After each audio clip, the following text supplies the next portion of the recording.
Some nights, you're so tired you can barely remember your own name. For Callan Durant, a single father working his second shift of the day, that's every night. He'd been delivering pizzas for 3 years, scraping by just to keep the bills paid and food on the table. On this cold October evening, rain pouring down, he made a wrong turn and ended up at an old warehouse instead of the address on his delivery slip. He climbed off his old motorbike and grabbed the pizza. What he found changed everything. The warehouse doors were wide open. Inside sat rows of luxury cars, stacks of cash reaching the ceiling, gold coins spilling from wooden crates, millions of dollars just sitting there in the shadows. Then Callan heard footsteps behind him. Someone knew he was there. Would this moment save his family or destroy them? Before we continue, tell us where you're tuning in from. And if this story touches you, make sure you're subscribed, because tomorrow I've saved something extra special for you. Some nights, you're so tired you can barely remember your own name. For Callan Durant, a single father working his second shift of the day, that's every night. He'd been delivering pizzas for 3 years, scraping by just to keep the bills paid and food on the table. On this cold October evening, rain pouring down, he made a wrong turn and ended up at an old warehouse instead of the address on his delivery slip. He climbed off his old motorbike and grabbed the pizza. What he found changed everything. The warehouse doors were wide open. Inside sat rows of luxury cars, stacks of cash reaching the ceiling, gold coins spilling from wooden crates, millions of dollars just sitting there in the shadows. Then Callan heard footsteps behind him. Someone knew he was there. Would this moment save his family or destroy them? Before we continue, tell us where you're tuning in from. And if this story touches you, make sure you're subscribed, because tomorrow I've saved something extra special for you. The day had started like every other day in Callan Durant's life, with worry knotted tight in his chest and the smell of burnt oatmeal filling his cramped apartment. He stood at the stove in worn jeans and a faded t-shirt, stirring the pot, while his 8-year-old daughter Lily sat at their small kitchen table working on homework she hadn't finished the night before. "Dad, how do you spell responsible?" she asked, pencil hovering over her spelling worksheet. Collins spelled it out for her, his voice rough from exhaustion. He'd only slept 4 hours. The night shift at Marco's Pizza had run until 2 in the morning, and he'd been up again at 6 to get Lily ready for school. The apartment was small, just 2 bedrooms, a bathroom that leaked, and this kitchen-living room combination that served as their entire world. Paint peeled from the walls in strips. The radiator clanked and hissed, but never quite warmed the place properly. On the refrigerator, held by a magnet shaped like a slice of pizza, was an eviction notice.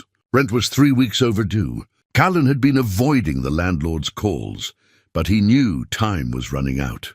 Beside the notice was Lily's latest drawing from school, a crayon picture of the two of them holding hands under a smiling sun. The contrast made his throat tight. "Breakfast is ready," he said, scooping the oatmeal into 2 chipped bowls. Lily wrinkled her nose but didn't complain. She knew better.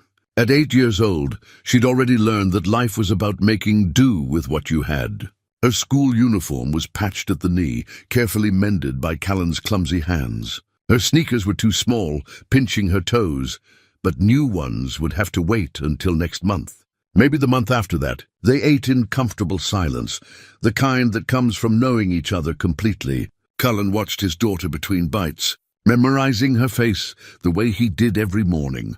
The way her dark hair fell across her forehead, the small scar on her chin from when she'd fallen off the playground slide 2 years ago, the gap where she'd lost her front tooth last month. She looked so much like her mother, it sometimes hurt to breathe. Zara had died 2 years ago from an illness they couldn't afford to treat properly. No insurance, no savings, just mounting medical bills and a desperate scramble to find money that never came. By the time they'd qualified for assistance, it was too late. Callan had held her hand in that hospital room and promised he'd take care of Lily no matter what. He'd kept that promise, but barely. Every day felt like drowning in slow motion. "You okay, Dad?" Lily asked, looking up at him with those perceptive brown eyes. He forced a smile. "Just tired, sweetheart. Come on, let's get you to the bus stop." They walked 3 blocks through the October morning, breath misting in the cold air. Cullen carried her backpack because it was too heavy, stuffed with textbooks the school couldn't afford to keep in classrooms. Lily chattered about a field trip coming up, something about a science museum, and Callan made mental calculations about permission slip fees he couldn't pay. At the bus stop, other parents waited with their children.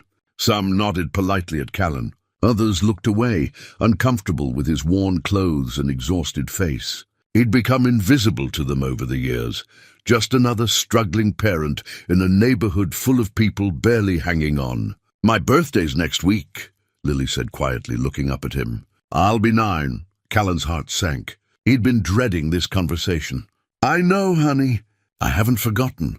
I don't need anything big," she said quickly, reading his face. Maybe we could get cupcakes from the store? The ones with the frosting. We'll do something special," he promised, hating himself for the vagueness. "I promise." The school bus rumbled up to the curb, brakes squealing.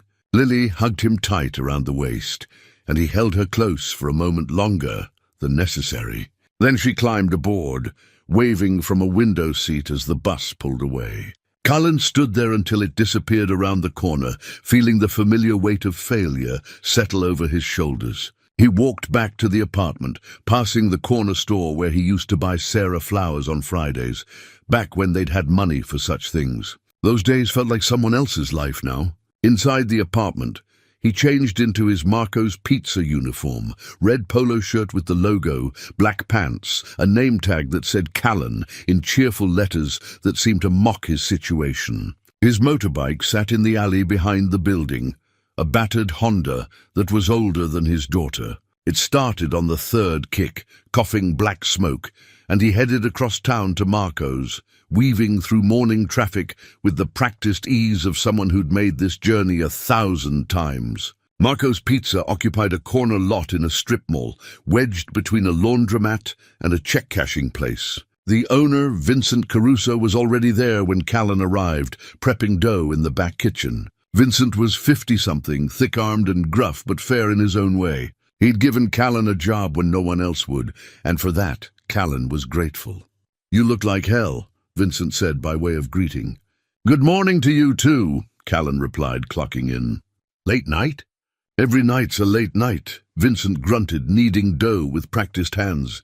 "Got you on double shift today?" Stephanie called in sick. "That okay?" "It had to be okay." Colin needed the hours. "Sure, good man." The morning shift crawled by with the usual rhythm. Phone orders, online orders, the occasional walk-in customer. Colin made deliveries on his motorbike, crisscrossing the city with insulated bags strapped to the back. Most customers barely looked at him. He was just the pizza guy, as invisible as air. Tips were small or non-existent. One woman gave him exact change and closed the door in his face. Another made him wait 15 minutes while she searched for her wallet, the pizza growing cold in his hands. Around 2 in the afternoon, Stella Rivendale showed up for her shift. She was maybe 35, with tired eyes and a quick smile that suggested she understood what struggling looked like. She had 2 kids of her own, worked 2 jobs just like Callan, and never complained, even when life gave her every reason to. "How are you holding up?" she asked, tying on her apron. "I'm here," Callan said. "That counts for something." She hesitated, then added, "Listen, if you ever need anything, I know what it's like. Single parent and all." "I appreciate it," Callan said, meaning it. She nodded and went to answer the phone, and Callan felt a small measure of comfort knowing someone else understood. But comfort didn't pay rent. It didn't buy birthday cupcakes or new shoes for growing feet. It didn't fix the fact that he was one bad break away from losing everything. As the afternoon faded into evening, storm clouds gathered over the city. Callan picked up Lily from the after-school program, a free service for low-income families that kept kids safe until 6 o'clock. She ran to him across the playground, backpack bouncing, full of stories about her day. They stopped at the apartment just long enough for him to make her dinner, mac and cheese from a box, and then he walked her 3 doors down to Mrs. Holbrook's place. Mrs. Holbrook was 70-something, widowed, lonely, and happy to watch Lily in exchange for pizza that Callan brought from work. It wasn't a perfect arrangement, but it kept his daughter safe while he worked the evening shift. Lily settled in front of Mrs. Holbrook's television with her homework, and Callan kissed the top of her head. "Be good," he said. "Always am," she replied, already absorbed in her math problems. Back at Marco's, the evening rush hit hard. The storm hit just after 8 o'clock, turning the streets into rivers of dark water that reflected the city lights in fractured patterns. Rain hammered against the windows of Marco's Pizza while Callan loaded up orders for his final deliveries of the night. His uniform was already damp from earlier runs, clinging uncomfortably to his skin. "Last 3 orders," Vincent said, handing him the delivery slips. "This one's weird, though." He tapped the 3rd slip. "Big order, prepaid online, address is out in the industrial district. You know that area?" Colin studied the slip. 1847 Warehouse Road. He'd never delivered there before, but the tip was generous, $20 on top of the order. "I'll find it. Be careful out there," Vincent said. "Roads are going to be bad." Callan strapped the insulated bags to his motorbike and headed out into the storm. The first 2 deliveries went smoothly. A family in the suburbs, a young couple in an apartment building. Both times, he ran through the rain, handed over the pizzas, pocketed minimal tips, and got back on the bike with water streaming down his face. The 3rd delivery took him east, away from the familiar neighborhoods, and into the industrial district where factories and warehouses sat dark and silent. Streetlights were sparse here, many of them broken or burned out. The GPS on his phone kept glitching, the screen blurring with rainwater, despite the plastic bag he'd wrapped it in. "Turn right in 500 feet, the robotic voice announced. Callan squinted through the rain, looking for street signs.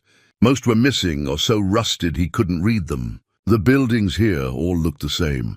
Massive concrete structures with loading docks and chain-link fences. Numbers were worn off or never posted in the first place. He slowed the motorbike, trying to match addresses with locations. 1823, 1831, 1839. He was close. The next building should be it. He pulled up to a large warehouse with a gravel parking lot, killed the engine, and checked the address on his phone again. The GPS pin showed he was in the right place, more or less. The warehouse looked abandoned. No lights, no cars, no signs of life. But the order had been prepaid, and the address matched. Sometimes businesses operated out of strange locations. Maybe it was a night shift crew or a security guard working alone. Callan climbed off the motorbike, grabbed the 3 large pizzas from the insulated bag, and approached the building. Rain pounded against his shoulders, soaking through his uniform. His shoes squelched in puddles as he crossed the parking lot. "Pizza delivery!"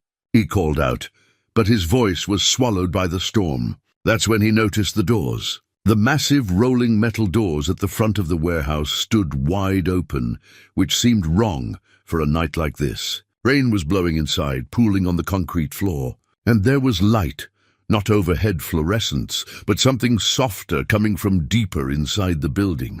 Callan hesitated at the threshold, water dripping from his hair. "Hello, pizza delivery!" No response. He stepped inside, out of the rain, and his breath caught in his throat. The warehouse wasn't abandoned.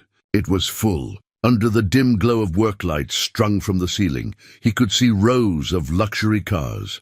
Mercedes, BMW, Porsche, vehicles that cost more than he'd earn in 10 years. They gleamed like jewels, perfectly maintained, arranged in neat lines that stretched back into the shadows. Between the cars sat wooden pallets, and on those pallets were stacks of cash. Not small stacks, bundles upon bundles wrapped in plastic, rising waist-high in some places, shoulder-high in others. Callan took another step forward, the pizza boxes forgotten in his hands. Along the far wall were wooden crates, some opened to reveal gold coins that caught the light and threw it back in warm, honey-colored flashes. There were other things too, jewelry in velvet cases, watches displayed on stands, electronics still in their original packaging. It looked like a vault, or a dragon's hoard. Millions of dollars worth of assets, just sitting here in an abandoned warehouse with the doors wide open. His mind raced through possibilities. A storage facility for the ultra-wealthy? A movie set? Some kind of auction house? But none of that made sense. This was the industrial district. not some high-security location. And who left this kind of wealth unguarded? Callan set the pizzas down on a nearby workbench, his hands shaking. He should leave. This was none of his business. He'd made a wrong turn, delivered to the wrong address, and stumbled onto something he wasn't meant to see. But he couldn't stop staring at the cash. One of those stacks would pay his rent for a year. 2 stacks would cover Lily's birthday, her clothes, her school fees, everything she needed. He took another step forward, then another, drawn by the impossible wealth like a moth to flame. That's when he heard it. The crunch of gravel outside. Footsteps. Callan spun around, heart hammering. A figure appeared in the doorway, silhouetted against the rain and the distant streetlights. A man, tall and broad-shouldered, wearing an expensive coat that shed water like it was nothing. "You're not supposed to be here," the man said. His voice was calm, almost conversational, but there was steel underneath. Callan raised his hands instinctively, pizza delivery reflexes kicking in. Customer service, non-threatening, apologetic. "I'm sorry, I'm delivering pizza. The address said 1847 Warehouse Road. I must have made a mistake." The man stepped inside, and now Callan could see his face. 50-something, handsome in a weathered way, with grey at his temples and eyes that missed nothing. He looked at Callan, then at the pizzas on the workbench, then back at Callan. "Show me the delivery slip," the man said. Callan fumbled in his pocket, pulled out the soggy paper and held it out. The man took it, studied it for a long moment, then looked around the warehouse as if seeing it through Callan's eyes. "You're the pizza driver," the man said. It wasn't a question. "Yes, sir. From Marco's Pizza. I'm sorry, I'll just go." "I didn't see anything, I was just—" "You saw everything," the man interrupted. "Let's not pretend otherwise." He pulled out a phone, made a call, speaking in a low voice that Callan couldn't quite hear over the rain. When he hung up, he studied Callan with an expression that might have been amusement or might have been calculation. "What's your name?" "Callan. Callan Durant." "Well, Callan Durant, you've had quite an interesting night." The man walked past him, deeper into the warehouse, and gestured for Callan to follow. "Come here. Let me show you something." Every instinct screamed at Callan to run, to get on his motorbike and disappear into the storm. But his legs moved forward anyway, following the man between the rows of luxury cars and stacks of cash. "Do you know what all this is?" the man asked. "I have no idea," Callan said honestly. "Recovered assets, acquisitions, items that belong to people who no longer need them." The man turned to face him. "My name is Sterling Voss. I'm a businessman. And you, Callan, have just stumbled into a very delicate situation." Callan's mouth went dry. "I won't tell anyone, I swear. I'll forget I ever saw this place." Sterling smiled, but it didn't reach his eyes. "I believe you mean that. The question is whether I can take that risk." He pulled out his phone again, sent a text, then pocketed it. "Tell me about yourself, Callan. You married, kids?" The question sent ice through Callan's veins. "I have a daughter. She's 8. "A daughter?" Sterling nodded thoughtfully. "That's good. A man with a daughter is a man with something to protect, something that keeps him honest." He walked to one of the cash pallets, ran his hand over the plastic-wrapped bundles.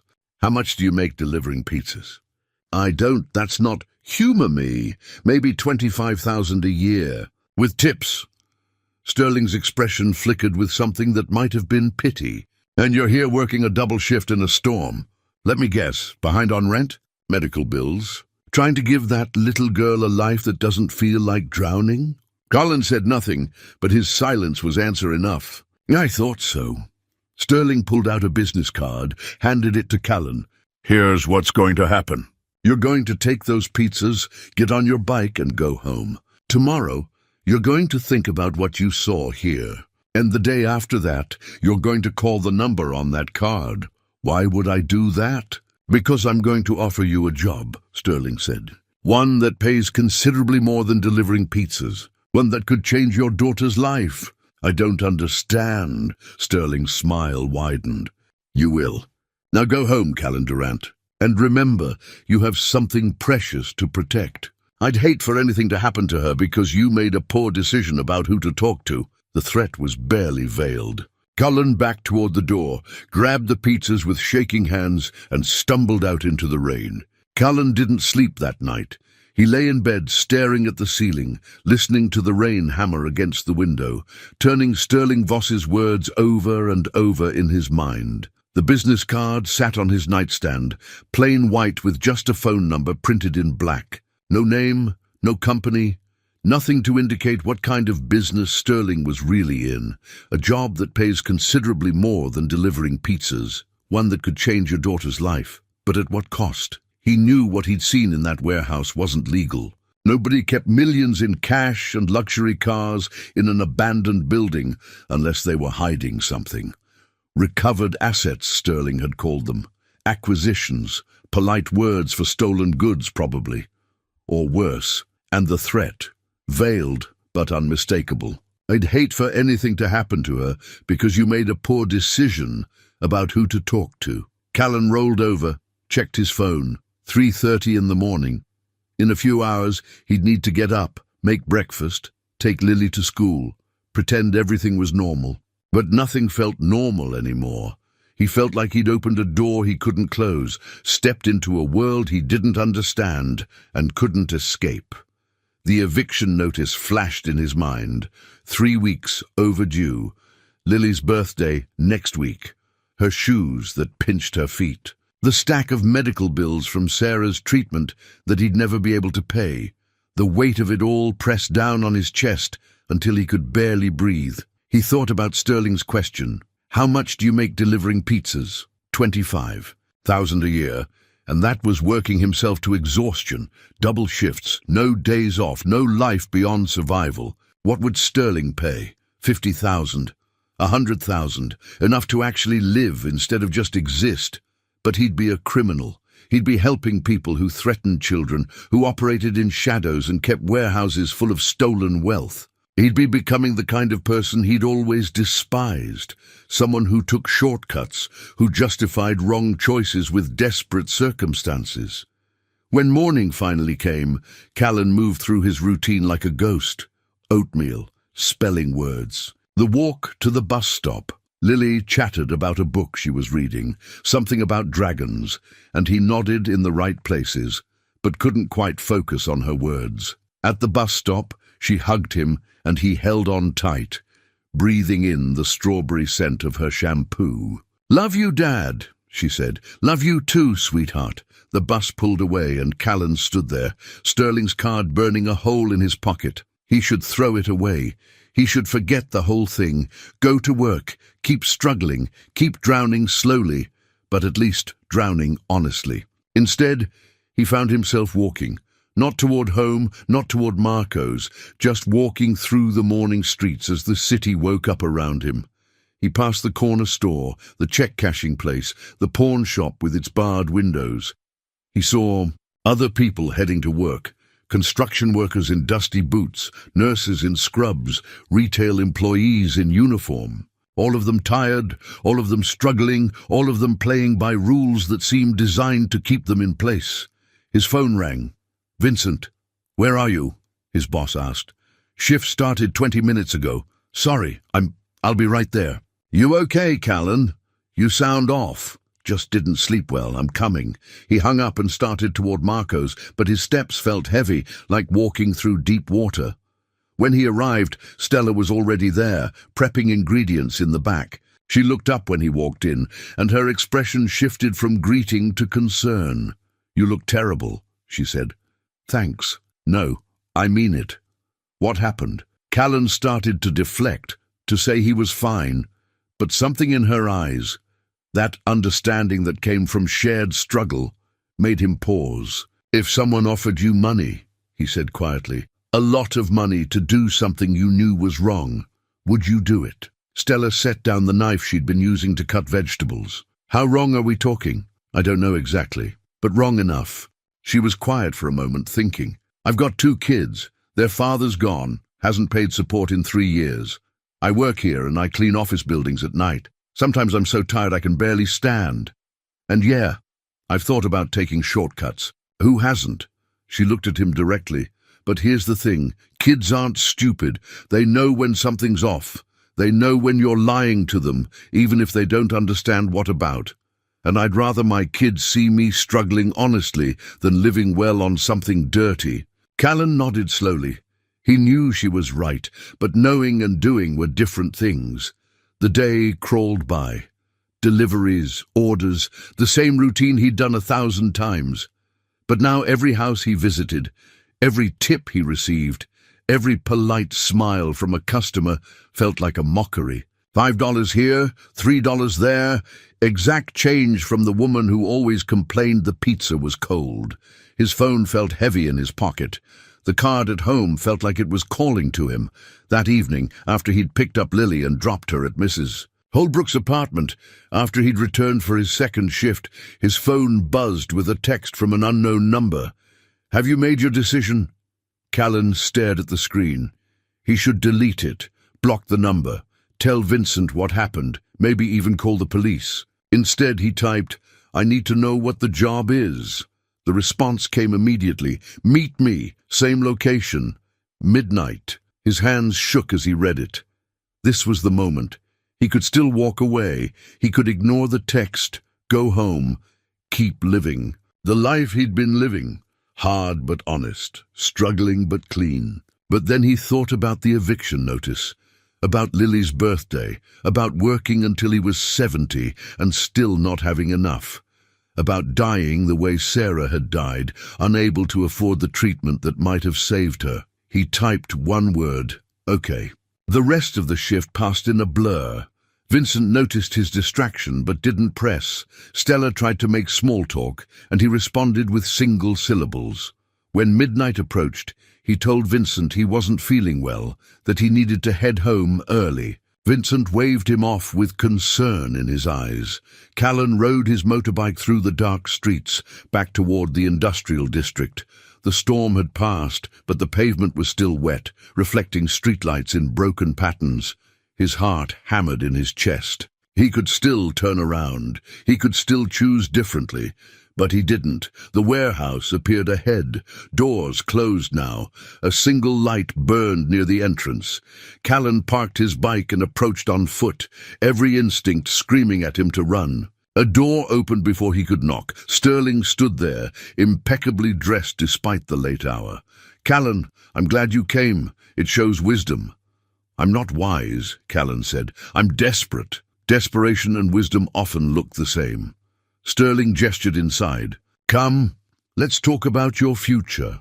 The warehouse was different now, organized, clinical. The luxury cars were covered with tarps. The cash was locked in metal cases. Everything had the feel of a legitimate operation, which somehow made it more frightening. Sterling led him to a small office area, set up in the corner. Desk, chairs, laptop. Another person waited there, a woman in her 40s with sharp eyes and sharper clothes. She didn't smile. "This is Paige Whitmore," Sterling said. "She handles operations." "Paige, this is Callan Durant." Paige studied him like he was an insect under glass. "You're smaller than I expected. Is that a problem?" Callan asked. "It's an observation." She opened a folder, scanned documents inside. Clean record, no arrests. No affiliations, no digital footprint worth mentioning. "You're invisible, which is exactly what we need." "Need for what?" Sterling sat on the edge of the desk.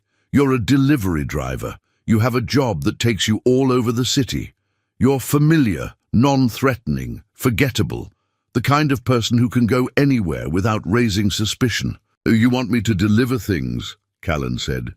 "Packages, documents, occasionally other items." Sterling's tone was casual, like they were discussing office supplies. "Nothing dangerous. Nothing that will get you in trouble if you follow instructions. And you'll be paid $5,000 per delivery." Callan's breath caught.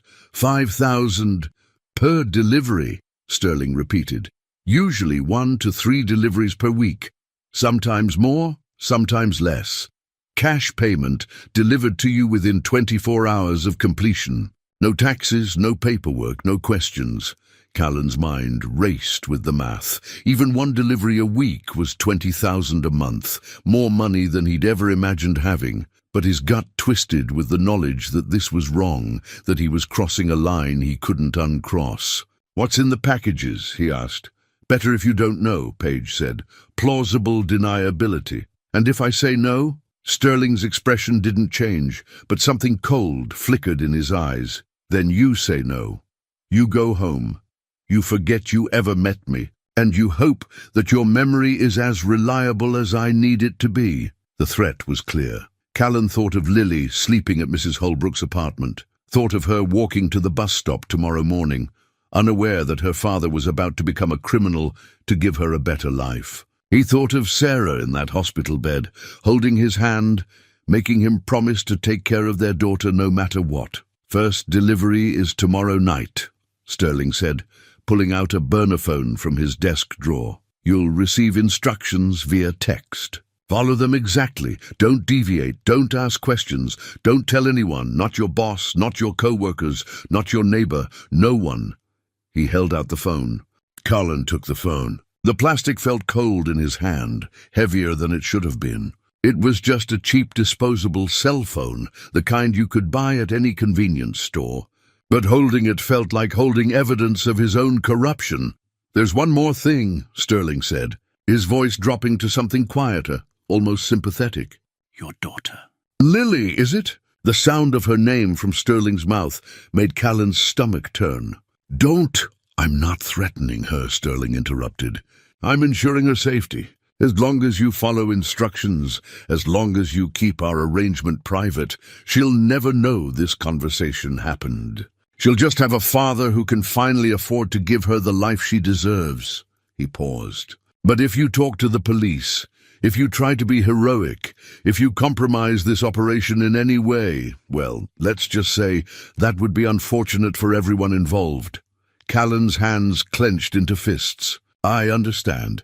Good." Sterling's smile returned warm and pleasant like they were old friends.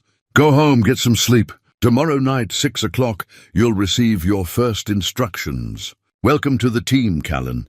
The ride home was a blur. Colin's mind spun with what he'd just agreed to, the weight of the decision settling over him like a physical thing. He'd crossed the line. He was a criminal now, or would be in less than 24 hours. No going back, no undoing it. Just forward into whatever darkness waited. Mrs. Holbrook's lights were still on when he arrived. He knocked softly and she opened the door in her bathrobe, reading glasses perched on her nose. "Late night," she observed. "Work ran long. Sorry." "No trouble at all." "She's asleep on the couch." Mrs. Holbrook stepped aside so Callan could see Lily curled up under an afghan, her math book open beside her. "Sweet child." "Never complains. She's good at that," Callan said quietly. He scooped Lily up, careful not to wake her, and carried her the short distance to their apartment. She stirred slightly, nestled against his shoulder, and he felt his throat tighten. Everything he was doing, everything he was about to do, it was for her. That had to count for something. That had to make it okay. But as he tucked her into bed and pulled the blanket up to her chin, he knew it didn't. Wrong was wrong. No matter the reason, he sat at the kitchen table with a glass of water, the burner phone in front of him. 2 phones now, his regular cell and this secret one. 2 lives, 2 versions of himself. The father who made oatmeal and walked his daughter to the bus stop, and the criminal who would deliver packages he couldn't afford to know about. Sleep didn't come. When morning arrived, he went through the motions. Breakfast, school bus, work. Stella noticed his exhaustion but didn't press. Vincent assigned him the usual deliveries. Everything normal, everything the same, except for the phone hidden in his jacket pocket. At 5:30 in the evening, the burner phone buzzed. Callan stepped into the alley behind Marco's and read the message. 6 p.m. Riverside Hotel parking garage, level 3, northeast corner. Package will be provided. Delivered to 2847 Ashmont Street, apartment 12B. Hand to recipient, say nothing. Text done when complete. His hands shook as he read it again. This was it. The moment of actual commitment. He could still throw the phone in a dumpster, could still walk away. But Sterling knew where Lily went to school. He knew where they lived. Walking away wasn't really an option anymore. Callan told Vincent he had a personal errand to run, that he'd be back in an hour for the evening rush. Vincent waved him off absently, focused on an oven that wasn't heating properly. Stella watched him leave with concern in her eyes, but she said nothing. The Riverside Hotel was downtown, a mid-range business place with a parking garage attached. Callan rode his motorbike up the concrete ramps to the 3rd level, his heart hammering with each turn. Northeast corner. He found the spot easily, empty except for a black sedan with tinted windows. As he approached on foot, the passenger door opened. Paige Whitmore stepped out, professional as before in dark slacks and a blazer. She held a small brown package, maybe the size of a shoebox, wrapped in plain paper. "Take this," she said without preamble. "Put it in your pizza delivery bag. The address has an actual pizza order called in. You'll pick that up from Marco's before delivery. As far as anyone knows, you're just doing your job." "What's in the package?" Colin asked. "Better you don't know. Follow instructions. Nothing more, nothing less." She held it out until he took it. The package was light. Whatever was inside didn't weigh much. "Don't open it. Don't look inside. Don't get curious. Deliver it exactly as instructed. Are we clear?" "Clear. Good." She got back in the sedan and drove away without another word. Callan stood there holding the package, feeling the weight of what he was doing settle over him. This was real. This was happening. He was about to commit a crime. Maybe not a violent one, maybe nothing that directly hurt anyone, but a crime nonetheless. He tucked the package into his jacket and rode back to Marco's. Inside, he transferred it to his pizza delivery bag, hiding it under the insulated liner. Then he checked the orders and found what Paige had mentioned: a delivery to 2847 Ashmont Street, apartment 12B, large pepperoni pizza, already paid for online, including a generous tip. The address was in a nice neighborhood, the kind with actual trees lining the streets and buildings that didn't look like they were slowly collapsing. Cullen loaded the pizza and headed out, his stomach churning with every mile. Ashmont Street was quiet, upscale, completely ordinary. He parked his motorbike and climbed the stairs to the 2nd floor, with the pizza bag over his shoulder. Apartment 12B had a welcome mat and potted plants by the door. Everything looked normal, suburban, safe. Callan knocked, his other hand resting on the pizza bag where the package was hidden. The door opened. A man in his 60s stood there, well-dressed in casual clothes, with the kind of calm expression that suggested nothing ever rattled him. He looked at Callan, looked at the pizza bag, and nodded once. "Come in," he said quietly. "I'm just supposed to—" "Come in," the man repeated. Stepping aside, Callan's instincts screamed at him to run, but he stepped inside. The apartment was beautifully furnished. Leather furniture, expensive art on the walls, floor-to-ceiling windows with a view of the city. The man closed the door behind them. "The package," he said, holding out his hand. Callan opened his delivery bag, pulled out the brown package and handed it over. The man took it, set it on a side table without opening it, then pulled out his wallet. He handed Callan 5 $20 bills. "For the pizza," he said. "Keep the change." "Thank you," Callan managed. "You did well. Follow instructions like that every time, and this arrangement will work out fine for everyone." The man walked to the door and opened it. "Have a good evening." Callan found himself back in the hallway, the pizza still in his bag, $100 in his pocket. The door closed behind him with a soft click. He stood there for a moment, trying to process what had just happened. It had been so easy, so mundane. A package delivered, money exchanged, nothing violent or dramatic. Just a simple transaction, but his hands still shook as he walked down the stairs. He delivered the actual pizza to a confused tenant in apartment 12A who insisted he hadn't ordered anything, then gave it to him for free rather than explain. Back on his motorbike, Callan pulled out the burner phone and texted, "Done." The response came within seconds. "Excellent. Payment delivery tomorrow morning." Callan rode back to Marco's in a daze. The evening rush had started, and he threw himself into work, grateful for the distraction. Orders, deliveries, tips, complaints. All of it normal, all of it safe, all of it a reminder of who he used to be before yesterday. When his shift ended, he picked up Lily from Mrs. Holbrook's apartment. His daughter was drowsy, already in her pajamas, and she wrapped her arms around his neck as he carried her home. "Love you, Daddy," she mumbled against his shoulder. "Love you too, baby." Inside their apartment, he tucked her into bed and stood in the doorway, watching her sleep. This perfect, innocent person who had no idea what her father had become. He thought about the package he'd delivered, wondered what was in it, wondered what he'd helped facilitate. Money laundering? Drug trafficking? Something worse? "Better you don't know," Paige had said. Callan went to his own room but didn't sleep. At 3 a.m, he heard something slide under his door.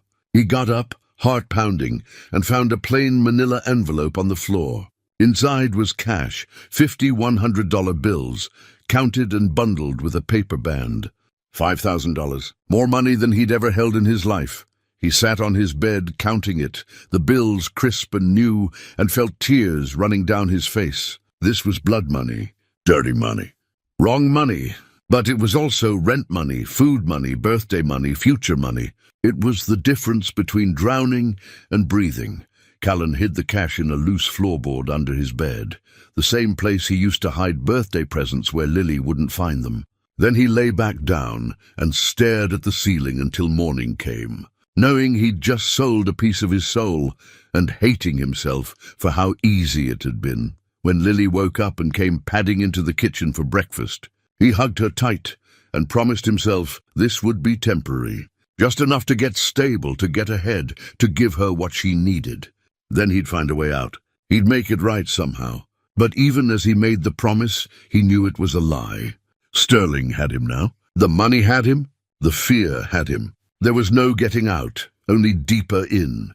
3 weeks passed like a dream, or maybe a nightmare. Cullen couldn't quite tell the difference anymore.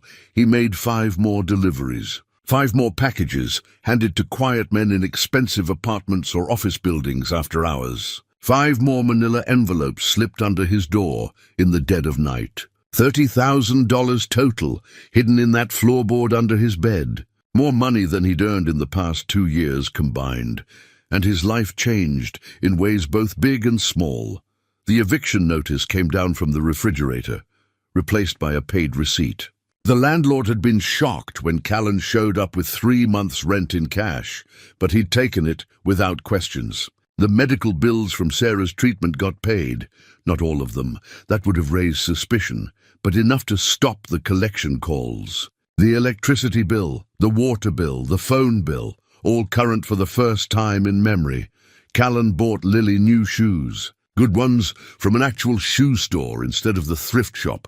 Ones that fit properly and didn't pinch her toes. He bought her the birthday party she'd tried so hard not to ask for. Cupcakes with frosting, decorations, small gifts for the 3 classmates she invited over. Her face, when she saw it all set up in their small apartment, the pure joy in her eyes, had almost made him forget how he'd paid for it.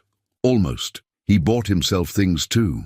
Nothing flashy, nothing that would draw attention, but new jeans that didn't have holes, a winter jacket that actually kept him warm, boots for his motorbike that didn't leak when it rained. Small luxuries that felt enormous after years of going without. Mrs. Holbrook noticed. "You're looking better," she said one evening when he picked up Lily. "Did you get a promotion?" "Something like that," Callan said, hating the lie. Stella noticed too. She cornered him during a slow afternoon at Marco's, her eyes sharp with concern. "That's a nice watch," she said, nodding at his wrist. Callan looked down at the timepiece. Nothing too expensive, just a decent watch he'd bought to replace the broken one he'd been wearing. But it was new, and Stella didn't miss details. "Early birthday present to myself," he said. "Your birthday's not until March." "Late birthday present, then." She didn't smile. "Callan, remember what we talked about? About shortcuts?" "I remember. Just be careful, okay? Whatever's going on," he wanted to tell her. Wanted to confess everything, to have someone else carry the weight of what he'd become. But Sterling's warning echoed in his mind. "Don't tell anyone," and the implied threat behind it. "Your daughter's safety depends on your silence. Nothing's going on," he said. "I'm just finally catching a break." Stella held his gaze for a long moment, then nodded and went back to work. But Callan could feel her watching him more closely after that, and it made the knot in his stomach tighten. The deliveries themselves had become routine. The burner phone would buzz with instructions. He'd meet Paige at various locations around the city, parking garages, empty lots, once in the back room of a restaurant that smelled like grease and old cigarettes. She'd hand him a package, give him an address, remind him to follow instructions exactly. He'd deliver it, text confirmation, and wait for his payment. He stopped asking what was in the packages, stopped wondering who he was delivering to or what they did with whatever he brought them, stopped thinking about it at all, really. It was easier that way. Just a job, just money, just survival. But the ease of it frightened him. How quickly he'd adapted. How normal it had started to feel. One evening, Sterling called him directly. Not a text with instructions, but an actual phone call on the burner phone. Callan answered in the alley behind Marco's, his voice careful. "Hello? Callan, how are you?" Sterling sounded pleased, almost friendly. "I'm fine. I wanted to check in. You've been doing excellent work. No complaints, no mistakes. I'm impressed. Thank you. In fact, I'd like to meet with you. Discuss some opportunities for expanded responsibilities. Are you free tonight? Say 9 o'clock? It wasn't really a question. Where? Sterling gave him an address, a restaurant downtown, the kind with valet parking and prices that would have been laughable to Callan a month ago. I'll have a table reserved. This is a celebration, Callan. You've earned it. The call ended before Callan could respond. He stood in the alley holding the phone, feeling trapped. Expanded responsibilities. That meant more money, probably. But it also meant deeper involvement, more risk, less chance of ever getting out. That night, after dropping Lily at Mrs. Holbrook's apartment, he rode his motorbike downtown and found the restaurant. The valet looked at his worn bike with barely concealed disdain, but Callan ignored it and walked inside. The interior was all dark wood and soft lighting, the kind of place where people spoke in quiet voices about business deals and politics. Sterling sat at a corner table, dressed in an expensive suit, a glass of red wine in front of him. He stood when Callan approached, shook his hand warmly, and gestured for him to sit. "You clean up well," Sterling said, noting Callan's attempt at nice clothes, the new jeans, a button-down shirt he'd bought that afternoon. "I don't really fit in here," Callan admitted. "Nonsense. You fit in anywhere I say you fit in." Sterling poured wine into a second glass, slid it across the table. "Drink, relax. Tonight is about recognizing your value." The wine was better than anything Callan had ever tasted, smooth and complex. He sipped it cautiously while Sterling ordered food for both of them, steaks, sides, appetizers that cost more than Callan used to spend on groceries for a week. "You've adapted well," Sterling said once the waiter left. "Some people struggle with the transition. Guilt, hesitation, second thoughts. But you've been steady, professional. That tells me you understand what's important. My daughter's important." "Exactly." Sterling leaned back, studying him. "Everything we do for the people who depend on us. Society likes to pretend morality is simple, good and bad, right and wrong.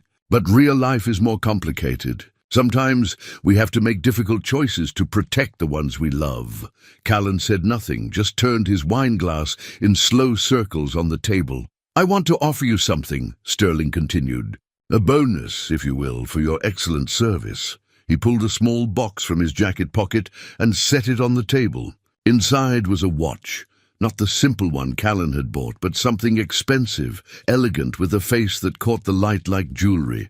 "I can't accept this," Callan said. "Of course you can. You've earned it." Sterling closed the box and pushed it toward him. "Wear it. Let it remind you of what's possible when you make the right choices." The food arrived and they ate. Sterling talked about business, vague references to operations, shipments, clients. He mentioned expansion plans, new territories, opportunities for growth.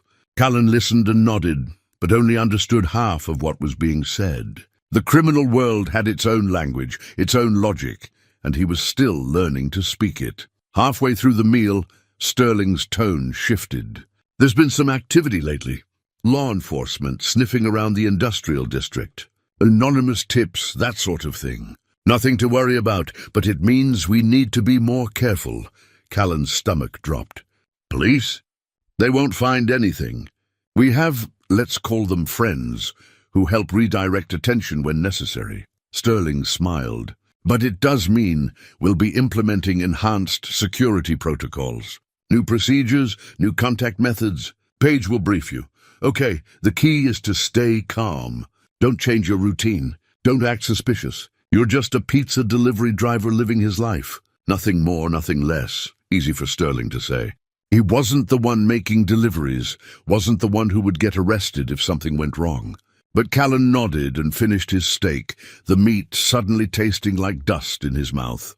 After dinner, Sterling walked him to the valet stand and waited while Callan's motorbike was brought around. He clapped Callan on the shoulder like they were old friends. "You're doing good work," he said. "Your daughter is lucky to have a father who cares enough to do what's necessary." The words should have felt like praise. Instead, they felt like accusation. Callan rode home through the dark streets, the expensive watch heavy in his jacket pocket. He picked up Lily, carried her sleeping form back to their apartment, tucked her into bed. Then he sat at the kitchen table and opened the watchbox, studying the timepiece inside. It was beautiful, probably worth thousands of dollars. The kind of thing he'd never have been able to afford in a legitimate lifetime. He put it on his wrist. The weight felt good, solid, real. He looked at his reflection in the darkened window and saw a stranger looking back, someone who wore expensive watches and ate at fancy restaurants and delivered packages for criminals, someone his wife wouldn't recognize, someone he barely recognized himself. But the rent was paid, the bills were current. Lily had new shoes and a birthday party and a father who could finally provide. That had to count for something, didn't it? Callan took off the watch and put it in the drawer with the cash from his deliveries. Then he went to bed and lay awake until dawn, listening to his daughter's peaceful breathing from the next room and wondering how much of his soul he'd have to sell before there was nothing left to recognize. The paranoia started small. A car parked on his street that Callan didn't recognize. A man in a coffee shop who seemed to be watching him. The feeling of eyes on his back when he made deliveries. At first, Callan told himself he was being ridiculous. Guilt making him jumpy, nothing more. But the feeling persisted, grew stronger, until he couldn't shake the sensation that someone was following him. After his 7th delivery, a package dropped at a law office after hours, he noticed a dark sedan, 3 cars back on his route home. It stayed with him through 4 turns, maintaining distance, but never quite disappearing. Callan's heart hammered as he made a sudden right turn down a side street. The sedan followed. He gunned the motorbike, weaving through residential streets until he'd lost the tail. When he finally stopped, hands shaking on the handlebars, he pulled out the burner phone and texted Sterling, "Someone following me." The response came quickly, "Come to warehouse, now." 20 minutes later, Callan stood in the same warehouse where this had all started, facing Sterling and a man he hadn't met before. The stranger was tall, broad-shouldered, with the kind of stillness that suggested military training. His eyes were cold and assessing. "This is Desmond Greer," Sterling said. "He handles security for our operations." "Desmond, this is Callan Durant, the courier I told you about." Desmond's handshake was firm enough to hurt. "Tell me about the tale." Callan described the sedan, the route, how he'd lost it. Desmond listened without expression, then pulled out a tablet and made notes. "Could be law enforcement," Desmond said. "Could be a competitor. Could be nothing. I need to know which," Sterling said. "I'll evaluate him. Check for vulnerabilities, tighten protocols." Desmond turned to Callan. "I'll be watching you for the next few days. Don't be alarmed if you see me. I'm there to protect the operation." "Protect the operation," Callan repeated. "Not me." Desmond's smile was thin and humorless. "You are the operation, Durant, which makes you valuable, but only as long as you're useful." He walked closer, invading Callan's personal space. "You have a daughter, 8 years old, attends Lincoln Elementary. Takes the bus, Route 42. That makes you weak. It also makes you controllable." Callan's hands clenched into fists. "Are you threatening my daughter?" "I'm stating facts." Desmond stepped back. "You do your job, follow instructions, keep your mouth shut, and she stays safe. You deviate, you talk, you compromise us, then we have a problem." Sterling held up a hand. That's enough, Desmond. Colin understands the stakes. He turned to Callan with something that might have been sympathy. We're all trying to protect our interests here, your daughter included. Work with us and there's nothing to worry about. But worry was all Callan felt as he left the warehouse that night. The casual mention of Lily's school, her bus route, it wasn't accidental. It was a reminder that they were watching, that they could reach her whenever they wanted. He was trapped, completely and utterly, with no way out that didn't put his daughter in danger. The next few days were a nightmare of hypervigilance. Cullen saw Desmond everywhere. Across the street when he walked Lily to school, in a parked car near Marco's, standing in the shadows near their apartment building. The man was a ghost, appearing and disappearing without sound. A constant reminder of the cage Callan had built around himself. Stella finally confronted him during a slow afternoon shift. She pulled him into the storage room, closed the door and stood with her arms crossed. "What's going on with you?" she demanded. "Nothing, I'm fine. You're not fine. You're jumping at shadows. You look over your shoulder every 5 seconds. And you're wearing a watch that costs more than my car." She stepped closer, her voice dropping. "Callan, what did you do?" He wanted to tell her. God, he wanted to tell someone, anyone, to share the weight of what he'd become. But he thought of Desmond's cold eyes, Sterling's veiled threats, and he shook his head. "I can't talk about it." "Can't or won't?" "Both." Stella's expression shifted from anger to fear. "You're in trouble." "Real trouble. I can handle it. Can you?" "Because from where I'm standing, you look like someone drowning who's forgotten how to swim." She grabbed his arm. "Whatever it is, there's a way out." There's always a way out, but Callan knew better. He'd seen too much, delivered too many packages, taken too much money. There was no walking away from Sterling's organization. The only way out was through, and he had no idea where through led. That evening, something happened that made everything worse. Lily came home from school with a drawing she'd made in art class. She held it up proudly, a picture of their family. Her, Callan, and her mother, all holding hands under a rainbow. "Teacher said we should draw what makes us happy," Lily explained. "I drew us. All together again." Callan stared at the drawing, at Sarah's smiling face rendered in crayon, and felt something break inside him. "It's beautiful, sweetheart. Do you think Mom would be proud of us?" Lily asked. "Of how we're doing now?" The question hit him like a physical blow. Would Sarah be proud? Would she be proud of the man he'd become, the choices he'd made, the line he'd crossed? He thought of her in that hospital bed, making him promise to take care of Lily, but she'd meant take care of her honestly, raise her with integrity, be the kind of father their daughter could look up to. Instead, he'd become a criminal, a courier for people who threatened children and operated in shadows. "I think she'd be proud of you," Callan said carefully. "You're doing great in school.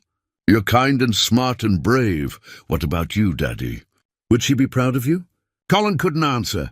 He just pulled Lily into a hug and held her while she chattered about her day, about her friends, about ordinary things that felt impossibly far away from the life he was living. Later that night, after Lily was asleep, Callan sat at the kitchen table trying to figure out a way forward.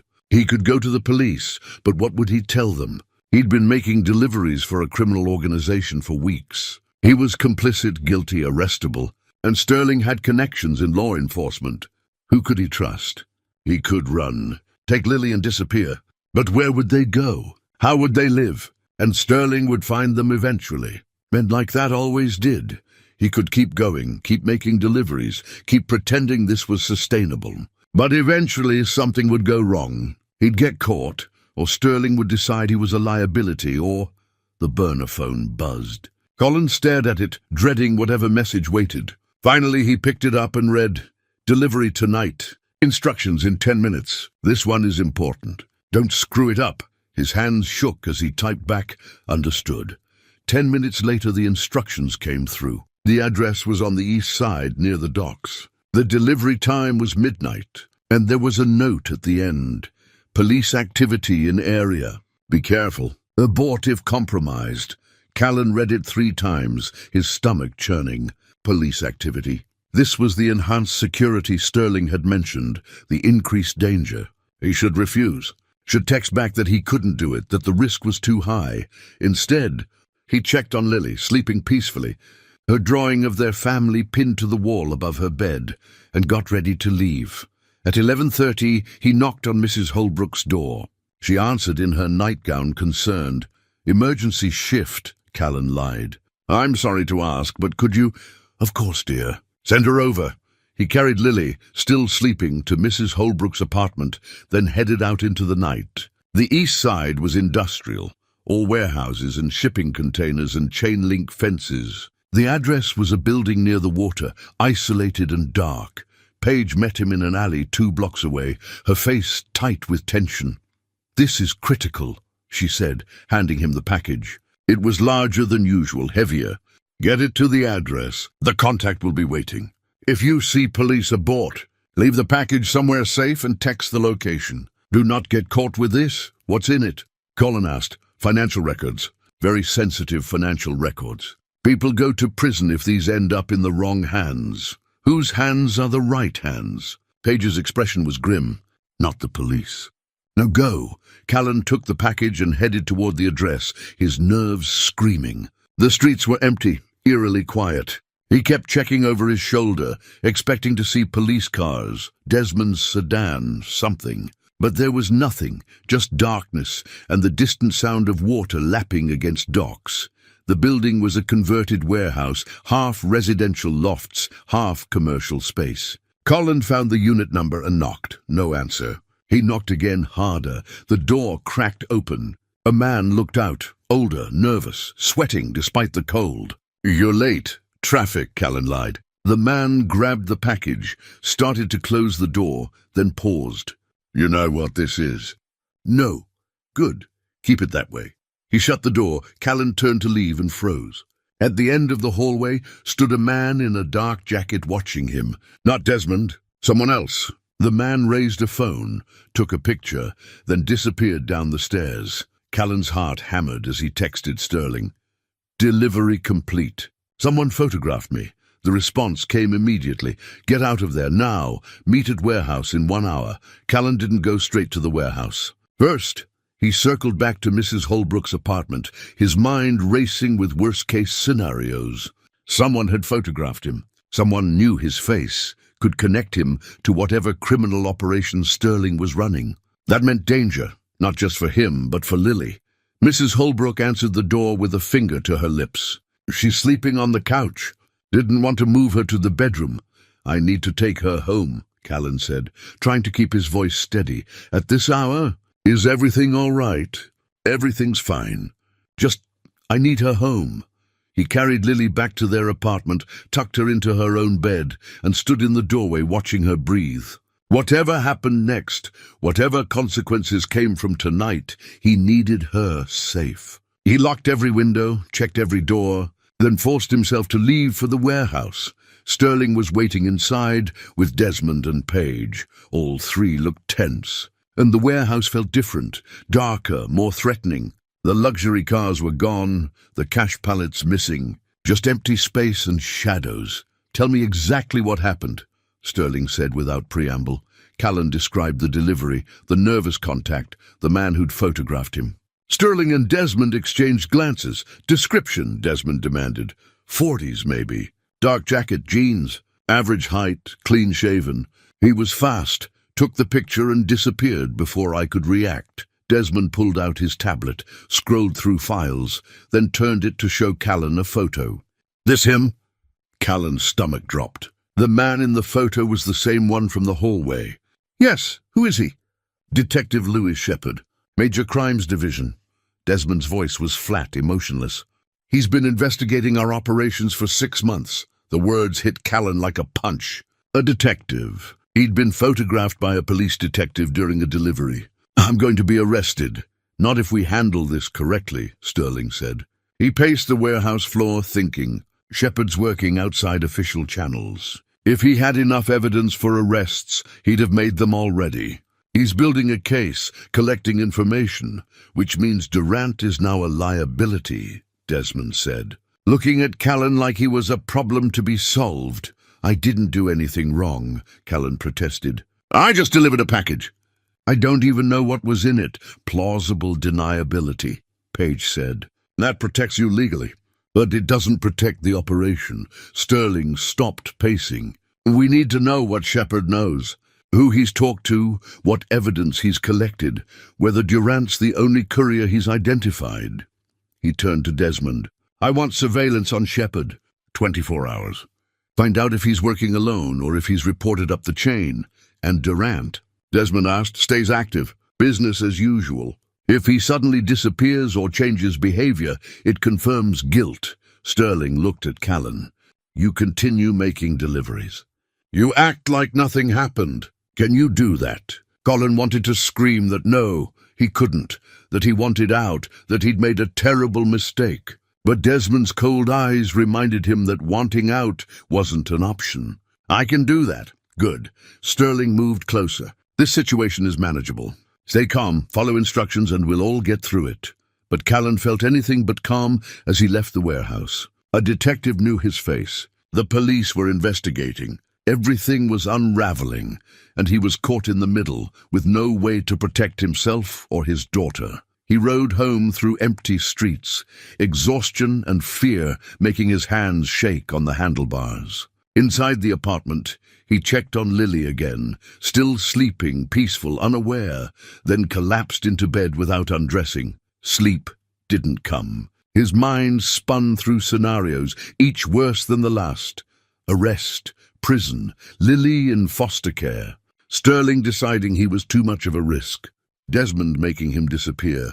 Every possibility ended in disaster. At dawn, he gave up on sleep and made coffee. The burner phone buzzed with new instructions. Another delivery tonight, a different location. Business as usual, just like Sterling had said. Cullen stared at the message and felt the cage closing tighter around him. The day passed in a fog. Breakfast with Lily, who chatted about a science project while Callan nodded mechanically. The walk to the bus stop, where he studied every car, every face, looking for Detective Shepard or Desmond or anyone else watching.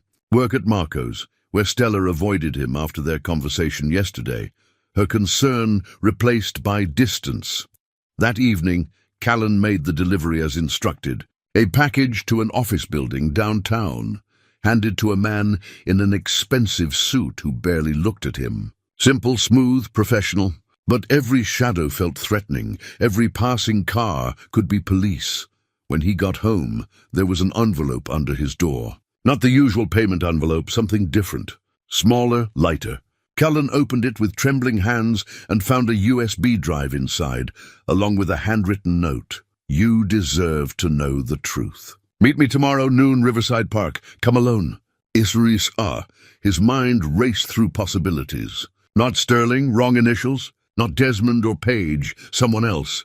Someone who knew where he lived, knew about the operation, had information they thought he needed. It could be a trap. Could be Detective Shepard trying to flip him, turn him into an informant. Could be Sterling testing his loyalty. But the note said truth, and Callan realized he'd been operating in darkness for weeks, making deliveries without knowing what he was really part of. He looked at the USB drive, wanted to plug it into his laptop immediately, but paranoia stopped him. What if it contained malware? What if it was traceable? Instead, he hid it in his pocket and tried to sleep. The next morning, after dropping Lily at school, Callan called in sick to Marco's. Vincent sounded concerned, but didn't press. At 11:30, Callan rode his motorbike to Riverside Park, checking constantly for tails, for surveillance, for anything suspicious. The park was busy with lunch crowds, office workers on break, parents with strollers, joggers on the paths. Callan found a bench near the river and waited, the USB drive heavy in his pocket. At exactly noon, someone sat down beside him. Callan turned, expecting a stranger. It was Stella. Don't react, she said quietly, staring straight ahead at the river. Don't look at me. Just listen. Callan's mind reeled. You sent the drive? My brother worked for Sterling. Kyle Rivendale. He was a courier just like you. 6 months ago, he started asking questions about what he was delivering. Started having doubts. Her voice was steady but edged with pain. 3 weeks later, he disappeared. Police ruled it a missing person case. No body, no evidence, nothing. Stella, I got a job at Marco's to investigate, to find out what happened to Kyle. I've been watching Sterling's operation, documenting everything, trying to understand who's involved. She finally turned to look at him, and her eyes were fierce. You're not the first courier, Callan, and you won't be the last. Unless someone stops this. What's on the drive? Everything I've collected. Financial records, delivery logs, connections to a cartel operation running through the city. Sterling's not just redistributing stolen goods. He's laundering money for the Vasquez cartel. Millions of dollars. And the couriers like you and Kyle.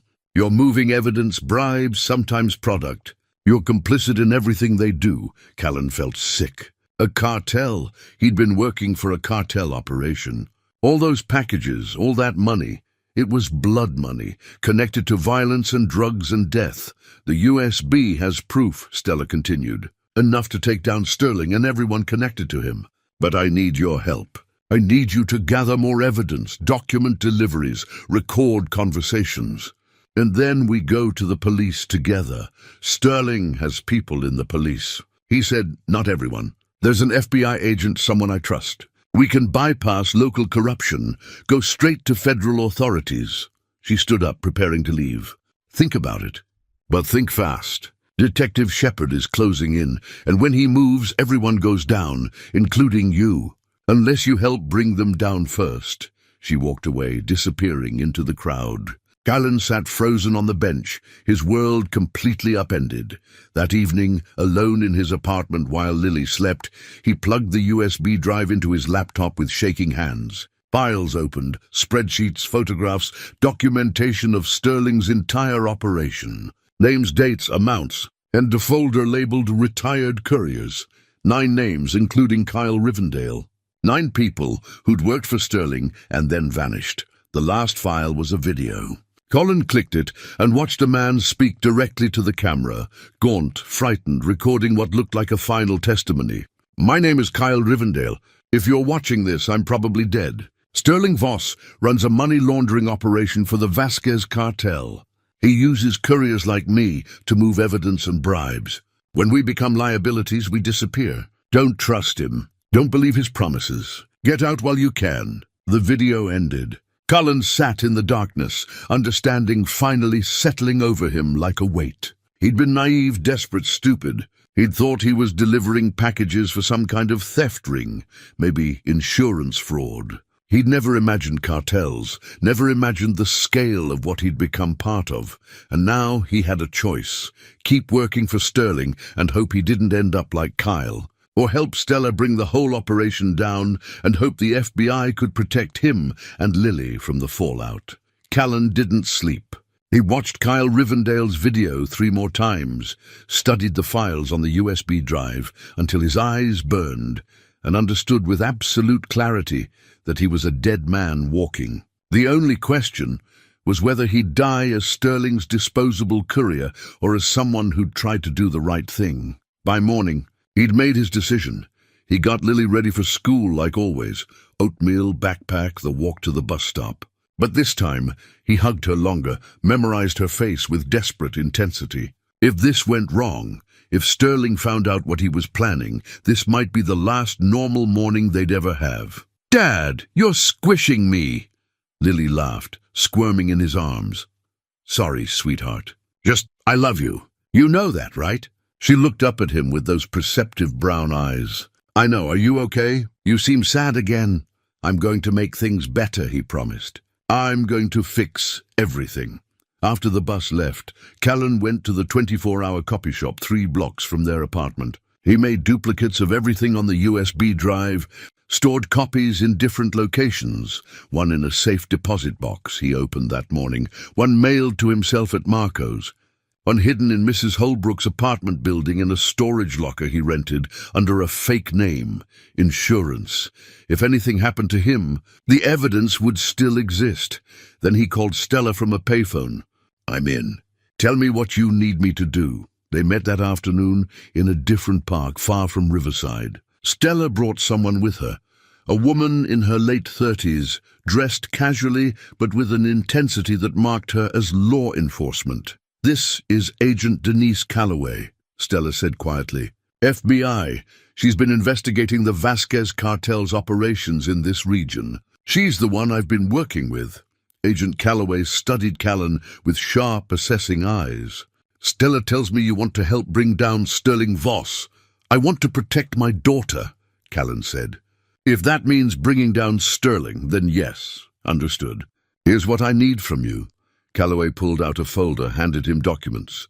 "Continue making deliveries, but now you wear a wire. Record every conversation, every meeting, every instruction. We need Sterling on tape discussing the cartel, discussing money laundering, and most importantly, discussing what happened to previous couriers." Callan's hands shook as he looked at the paperwork: witness protection agreements, immunity deals, FBI protocols. "If he finds out, he won't. The wire is sophisticated, undetectable, and we'll have teams nearby during every delivery." Calloway's voice softened slightly. "I know you're scared, but you're doing the right thing, and we will protect you and your daughter." "What about Desmond?" "Sterling's enforcer. He watches me constantly. We know about Greer. He's former military dishonorable discharge, works as muscle for various criminal operations. He's dangerous, but he's not omniscient."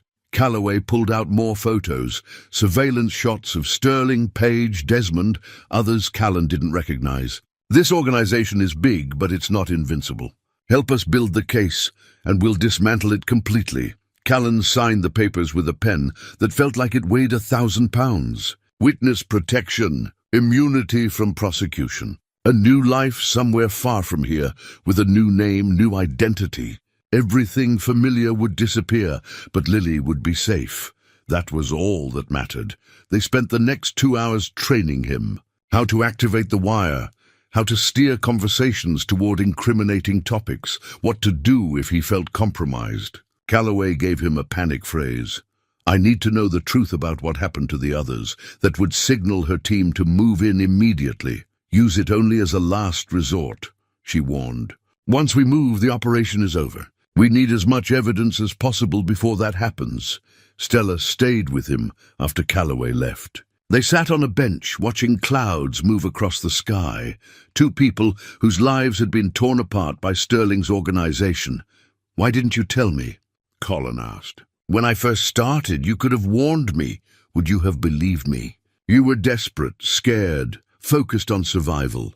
You had to see it yourself, had to understand what you'd become part of." She turned to him. "I'm sorry. For not stopping you sooner. For watching you go down the same path Kyle did. It's not your fault. Maybe not. But I could have done more." She pulled out a photo from her wallet. Her and Kyle, both younger, both smiling at some family gathering. "He was a good person who made bad choices for good reasons. Just like you. I won't let Sterling destroy another family." That evening, Callan picked up Lily from school and took her to Mrs. Holbrook's apartment earlier than usual. "I might be working late for the next few nights," he told the elderly woman. "Some big projects at Marco's." Mrs. Holbrook agreed readily, happy for the company. Lily settled in with her homework, and Callan kissed her forehead, breathing in the strawberry scent of her shampoo one more time. "Be good," he said. "Always am," she replied, already absorbed in her math problems. At Marco's, Vincent noticed his tension. "You sure you're okay to work tonight? You've seemed off lately." "I'm fine. Just some personal stuff." "I'll be fine." The burner phone buzzed at 7 o'clock. "Delivery tonight. 10 p.m. warehouse, important meeting." "Be there." Callan texted Stella the information. She responded immediately. "Agent Calloway is briefing the team now. You'll get the wire at 9 p.m. Location to follow." The hours crawled by. Regular deliveries, regular customers, the familiar rhythm of work. But underneath, Callan's heart hammered with fear and adrenaline. Tonight, everything changed. Tonight, he'd either bring down Sterling's organization or die trying. At 9 o'clock, he met Calloway in a parking garage downtown.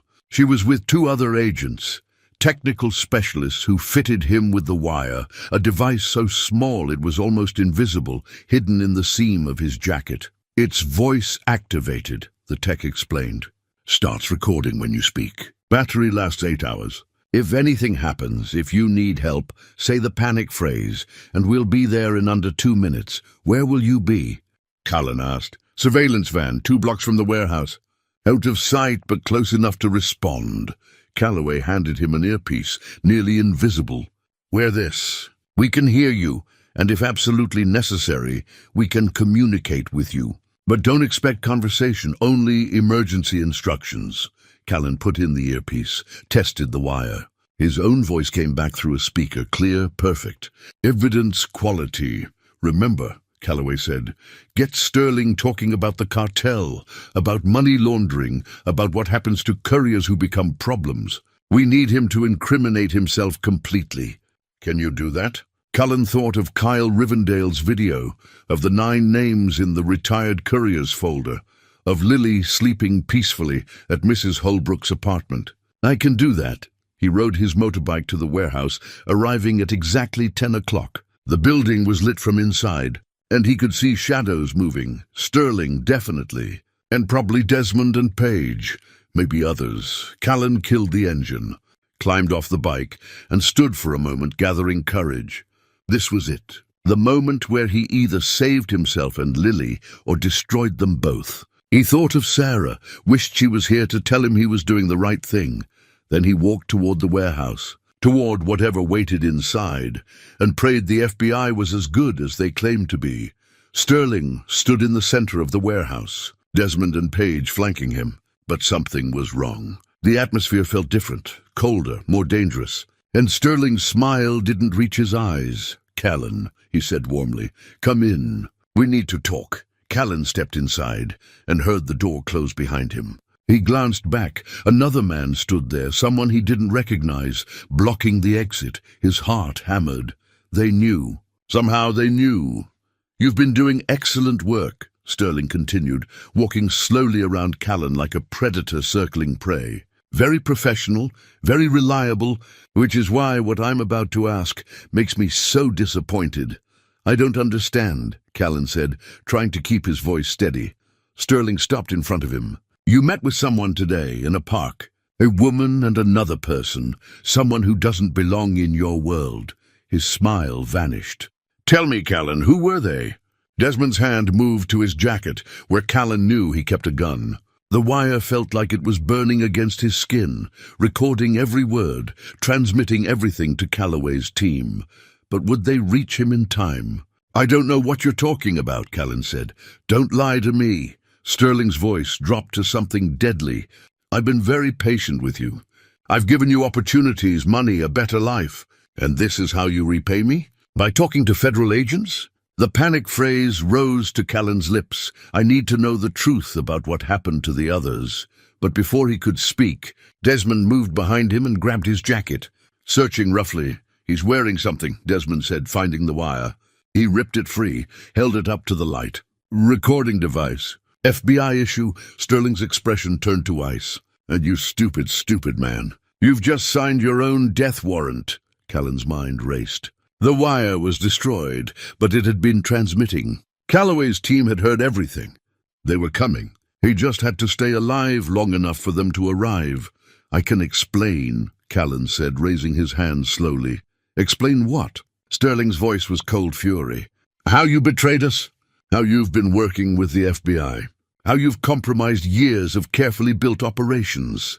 Desmond pulled a gun from his jacket, the metal catching the warehouse lights. Behind Callan, the other man blocked the door. Page stood to the side, her face pale but expressionless. Sterling, listen, Callan started. No, you listen. Sterling stepped closer, his finger jabbing toward Callan's chest. Do you have any idea what you've done? The people I answer to don't forgive mistakes like this. The Vasquez cartel doesn't show mercy to informants. There it was. Sterling had said it. The cartel, on record, before Desmond destroyed the wire. Colin had gotten what the FBI needed. Now he just had to survive. I never told them anything important. Callan lied desperately. They approached me after Detective Shepard photographed me. I was scared. I didn't know what to do, so you decided to wear a wire to a meeting with me? Sterling's laugh was bitter. Do you think I'm an idiot? I was trying to protect my daughter. Your daughter. Sterling's expression shifted to something calculating. Yes, let's talk about Lily. Where is she right now, Callan? Ice flooded Callan's veins. Leave her out of this. She's at Mrs. Holbrook's apartment, isn't she? 3 doors down from yours. Unit 4C. Sterling pulled out his phone. 1 call and Desmond's associates pay her a visit. Maybe they take her somewhere safe while we sort this out. Or maybe don't. The word came out raw, desperate. Please, she's 8 years old. She has nothing to do with this. She has everything to do with this. She's your weakness. The reason you're here, the reason you made these choices. Sterling held up his phone. Tell me everything you told the FBI. Every detail, every name, every piece of evidence. Do that and maybe your daughter stays safe. Callan's mind spun. He thought of Lily at Mrs. Holbrook's doing homework, unaware of the danger. Thought of Kyle Rivendale's video, the 9 retired couriers who'd vanished. Thought of Sarah's face in that hospital bed, making him promise to protect their daughter. I need to know the truth about what happened to the others, Callan said clearly, the panic phrase finally leaving his lips. Sterling's eyes narrowed. What? The other couriers? Kyle Rivendale. The 9 people before me. I need to know what happened to them before I tell you anything. Desmond raised the gun, pointing it at Callan's chest. You're not making demands here, Durant. But Sterling held up a hand, studying Callan with sudden interest. You want the truth? Fine. They're dead.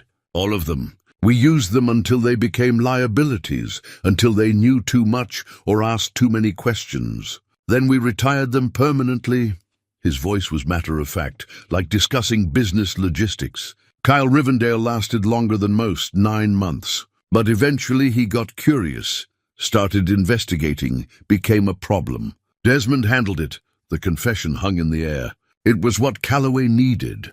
Sterling admitting to multiple murders, connecting himself directly to the deaths. But the wire was destroyed. Unless, Callan realized, the earpiece was still in his ear. Still active. Still transmitting. The FBI was hearing everything. How long? Colin asked, stalling for time. How long before you plan to kill me? Another month, maybe 2. Long enough to complete the current operations, short enough that you wouldn't become too problematic. Sterling shrugged. You were useful, Callan, but everyone has an expiration date. The words confirmed what Callan had suspected but hoped wasn't true. He'd never been safe. The money, the promises, the watch, all of it was temporary. He'd been dead the moment he agreed to that first delivery. And now? Colin asked. Now you've accelerated the timeline. Sterling nodded to Desmond. We'll deal with the FBI later. First we clean up this mess. Desmond's finger tightened on the trigger. Then the warehouse doors exploded inward. FBI. Drop your weapons. Agents poured through the entrance, tactical gear, rifles raised, shouting commands. Desmond spun toward them, his gun still trained on Callan. Sterling dove behind a metal container. Paige raised her hands immediately, surrendering, dropped the weapon.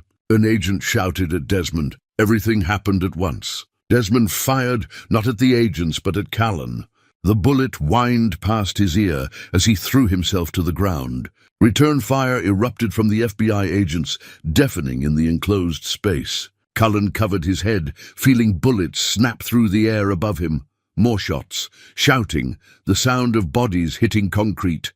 Then silence, broken only by ringing ears and heavy breathing. Callan looked up. Desmond lay on the ground, clutching his shoulder, his gun kicked away by an agent. Sterling was on his knees, hands behind his head, 3 agents surrounding him. Paige stood against the wall, already in handcuffs, crying quietly. Agent Calloway appeared, pulling Callan to his feet. You okay? I think so. His legs shook, adrenaline making everything feel unreal. The earpiece kept transmitting after they found the wire. We got everything. The cartel admission, the confession about the couriers, the threat against your daughter. It's all recorded. She squeezed his shoulder. You did good, Callan. You did really good. Agents were reading Sterling his rights, hauling him toward the door. As he passed Callan, Sterling's eyes were full of cold hatred. This isn't over, he said quietly. The cartel doesn't forget. Neither does the FBI, Calloway replied. And you're going to help us bring them down too, or you'll die in prison. Sterling was dragged away, still screaming threats. Desmond was loaded onto a stretcher, under guard. Paige went quietly, her cooperation already beginning. Callan stood in the empty warehouse, surrounded by federal agents, and felt the weight of weeks lift from his shoulders. It was over. Finally over. But it wasn't over. Not yet. We need to secure your daughter, Calloway said, already moving toward the warehouse exit. Sterling made a call before we breached. We have to assume someone's on their way to Mrs. Holbrook's apartment. The words hit Callan like ice water. How long ago? 2 minutes, maybe 3. Callan ran. Out of the warehouse, to his motorbike, Calloway and 2 other agents racing to their vehicles behind him. He kicked the engine to life and tore through the streets, traffic laws meaningless. The only thought in his mind was Lily. Get to Lily. Keep her safe. The ride that normally took 15 minutes took 7. Cullen abandoned the motorbike in the middle of the street and sprinted toward his building. Taking the stairs 3 at a time, Mrs. Holbrook's door, 4C, stood slightly ajar. His heart stopped.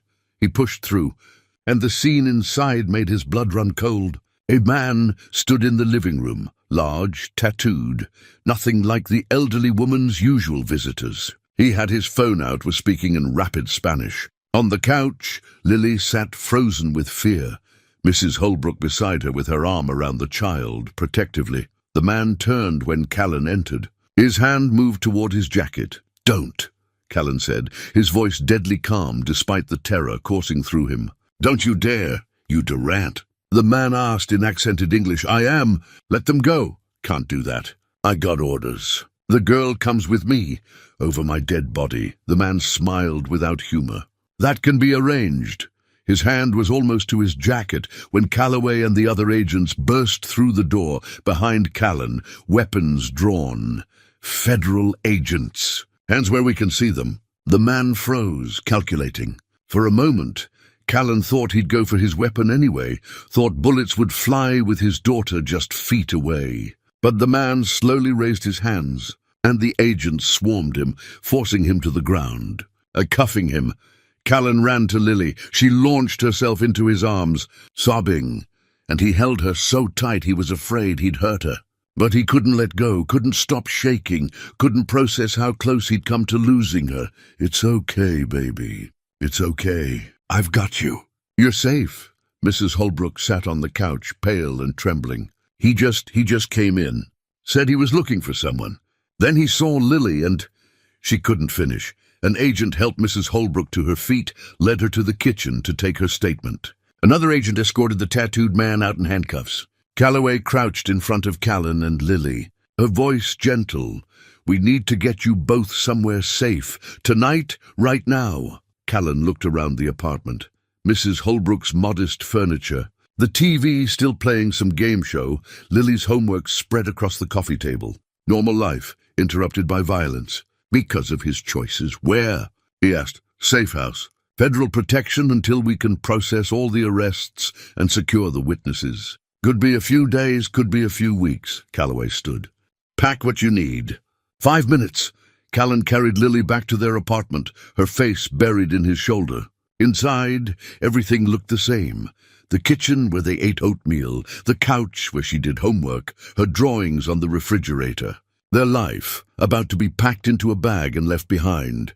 He grabbed clothes, toiletries, Lily's favorite stuffed animal. She watched him from the doorway, silent now, her eyes too old for 8 years. "Dad, what's happening?" she finally asked. Callan knelt in front of her, took her hands in his. "I made some bad choices, sweetheart. I was trying to help us, to give you a better life, but I did it the wrong way. And now we have to go somewhere safe for a little while, until the police make sure the bad people can't hurt us. Are you in trouble?" "Yes, but I'm fixing it. I promise. Is Mom disappointed in you?" The question broke something in his chest. He thought of Sarah, of her gentle strength, of the way she'd believed in doing right even when it was hard. "Probably. But I'm trying to make her proud again." Lily hugged him. "I'm not disappointed. You're still the best dad." Callan held her, tears streaming down his face. "I love you so much, Lily. Everything I did, it was for you. Even the bad things. I need you to understand that." "I understand, Daddy." But she couldn't. She was 8. How could she understand the weight of desperation, the terrible calculus of wrong choices made for right reasons? Maybe someday she would. Maybe someday she'd have a daughter of her own and understand the lengths a parent would go to keep their child safe. Calloway appeared in the doorway. Time to go. They were escorted to an unmarked vehicle, Lily clutching her stuffed animal, Callan carrying their hastily packed bags. As they drove away from the apartment building, Colin looked back at the only home Lily had ever known, wondered when, or if, they'd return. The safe house was 40 minutes outside the city, a nondescript suburban home, with agents stationed outside and inside. It had bedrooms, a kitchen, all the basics, but it felt like a cage, even a comfortable one. Calloway sat with them at the kitchen table, explained what came next. Trials, testimony, witness protection might not be necessary after all. With Sterling, Desmond, and multiple cartel associates in custody, the organization was crippled. But there would be hearings, depositions, months of legal proceedings. You'll be compensated, Calloway said. Witness fees, plus you're eligible for relocation assistance if needed. Not a fortune, but enough to start over somewhere new if that's what you want. What about charges against me? Colin asked. I made those deliveries. I took that money. You're covered under the immunity agreement. As long as you testify fully and honestly, you won't be prosecuted. She paused. You did the right thing, Callan. Not at first, maybe. But in the end, when it mattered, you chose right. After Calloway left, Callan tucked Lily into bed in the safe house's spare room. She looked small in the unfamiliar bed, her stuffed animal clutched tight. Will we go home soon? She asked. I don't know, sweetheart. Maybe, or maybe we'll find a new home. Would that be okay? She thought about it. As long as we're together, always. I promise. She fell asleep quickly, exhausted by fear and confusion. Colin sat beside her bed, watching her breathe, and thought about Kyle Rivendell's video, about the 9 couriers who hadn't survived, about how close he'd come to being number 10, but he'd survived. They both had, and tomorrow he'd start the long process of making things right, testifying, helping the FBI dismantle what remained of Sterling's operation, trying to rebuild some version of the life he'd nearly destroyed. It wouldn't be easy. It wouldn't erase what he'd done, but it was a start. 3 months later, Callan stood outside Marco's Pizza wearing a clean uniform, the familiar red polo and black pants that had once represented the bottom of his life. Now they represented something different, honest work, integrity regained, a life lived in the light instead of shadows. The trials were over. Sterling Voss had been sentenced to life in prison without parole for racketeering, money laundering, and 9 counts of murder. Desmond Greer got 25 years. Paige Whitmore, who'd cooperated fully, received a reduced sentence of 8 years. The Vasquez cartel's operations in the region had been dismantled, dozens of arrests made, millions in assets seized. Callan's testimony had been crucial. He'd spent weeks in depositions, faced Sterling in court, told the whole ugly truth about the deliveries, the money, his own complicity. The immunity agreement had protected him from prosecution, but nothing protected him from the shame of admitting what he'd become. The media had called him a hero. Colin knew better. Heroes didn't take blood money. Heroes didn't wait until they had no choice before doing the right thing. He was just a man who'd made terrible mistakes and somehow survived long enough to fix them. Vincent Caruso had kept his job open. When Callan called asking if he could come back, Vincent's response had been simple. Everyone deserves a second chance. Be here Monday morning. So here he was, back where he'd started, back to delivering pizzas for minimum wage plus tips. The FBI's witness compensation had helped, enough to catch up on bills and put some money aside for Lily's future. But Callan had donated most of it to organizations that helped families affected by cartel violence. He couldn't keep money connected to that world. Even indirectly, the apartment was the same. Mrs. Holbrook still lived 3 doors down, though she'd been shaken by the incident and now kept her door locked always. She still watched Lily sometimes, still traded babysitting for pizza, their friendship rebuilt on honesty this time. Stella worked at Marco's still too. She'd gotten closure about Kyle. His remains had been found based on Paige's cooperation, and she'd been able to give him a proper burial. They'd become close friends, bonded by shared trauma and survival. She understood what he'd been through in ways no one else could. "You ready for this?" Stella asked as Callan tied on his apron. "As ready as I'll ever be. It's good to have you back." The new guy Vincent hired couldn't find his way across town with GPS and a prayer. Callan smiled. It felt good to smile without guilt weighing it down. "Happy to help." The day passed in comfortable routine. Orders, deliveries, the familiar streets and neighborhoods. Customers who barely looked at him, who didn't know he'd testified against a cartel operation, who just wanted their pizza delivered hot and fast. Anonymous again, invisible in all the right ways. At 3 o'clock he picked up Lily from school. She ran to him across the playground, backpack bouncing, and he caught her in a hug. 9 years old now, growing so fast it made his heart ache. "How was your day?" he asked. "Good. We're reading this really cool book about dragons, and I got an A on my math test." She showed him the paper marked with a gold star. "That's my girl. I'm so proud of you." They walked home together, Lily chattering about her friends, her teacher, the science fair coming up. Normal things, beautiful things. The kind of conversation that wouldn't be possible if he'd kept making those deliveries. Kept working for Sterling, kept pretending the money was worth the cost. At home, Callan made dinner, spaghetti, nothing fancy, but made with care. They ate at the kitchen table, the same one where he'd counted blood money months ago. Now it just held homework and a vase with cheap flowers he'd bought at the corner store.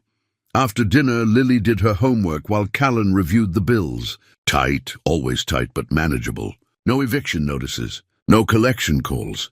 Just the normal struggle of working-class life, and somehow that felt like victory. Before bed, Lily brought him something, a drawing she'd made in art class. It showed the two of them holding hands with the sun shining overhead. At the bottom, in her careful handwriting, "My hero, Dad." Callan felt his throat tighten. "Sweetheart, I'm not a hero. You are to me. You kept us safe. You did the right thing even when it was scary." She hugged him tight. "That's what heroes do." Maybe she was right. Maybe redemption wasn't about never making mistakes. It was about fixing them when you did. About choosing right when wrong would be easier. About protecting what mattered most, even at great cost. He tucked Lily into bed, kissed her forehead, and watched her fall asleep with the peaceful expression of a child who felt safe. That was worth more than all the money Sterling had offered. Worth more than luxury cars and expensive watches and the illusion of an easy life. Later, Callan stood at his window looking out at the city lights, thinking about the journey from that stormy night at the warehouse to this quiet evening. He thought about Kyle Rivendell, about the 8 other couriers who hadn't survived, about the choice between easy money and hard integrity. His phone buzzed, his regular phone, not a burner. A text from Vincent, "Good work today. See you tomorrow." Another day of honest work, of being present for his daughter, of living a life he didn't have to hide. Another day of being the man Sarah had believed he could be. Callan looked at his reflection in the dark window. The expensive watch was long gone, returned to the FBI as evidence. His clothes were thrift store, his motorbike still leaked oil, his bank account was barely above zero. But the face looking back at him was one he recognized again. One he could stand to see. Sometimes the wrong turn leads you exactly where you need to go. Sometimes losing everything means finding what truly matters. And sometimes the bravest thing you can do is choose integrity when the world offers you everything else. Callan turned from the window, checked on Lily one more time, still sleeping, still safe, and went to bed. Tomorrow would bring another shift at Marco's, more deliveries, more ordinary struggles. But they would be his struggles, faced honestly without compromise, and that was enough. More than enough. It was everything.